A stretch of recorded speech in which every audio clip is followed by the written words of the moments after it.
సేతు వంశావళి సృష్టి ఆశీర్వాదమును మరల పరిచయం గావించే. సేతు ఆదాము పోలికగా స్వరూపముగా జన్మించే. ఆదాము దేవుని పోలికగా నిర్మించే. కుమారులను కుమార్తెలను కనెను అను పదజాలము సేతు వంశంలో 10 మార్లు ఉపయోగించి ఎనోషుకు కేనాను జన్మించి. కేనాను అనగా సంపాద్యము. కేనాను మహలలేలు జన్మించి. మహలలేలు అనగా దేవుని స్తుతించుట. మహలలేలుకు ఎరోదు జన్మించి. ఎరోదు అనగా పారుట. ఎరోదుకు హానోకు జన్మించే.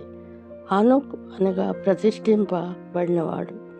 హనాకు దేవునితో నడిచినవాడు కనుక దేవుడు అతన్ని కొనిపోయాడు. హనోకు మెతూషెల జన్మించే. మెతూషెల అనగా ఆయన పోయినప్పుడు అది వచ్చును అనగా జలప్రళయము. మెతూషెలకు లెమెకు జన్మించి. లెమెకుకు నోవాహు జన్మించే.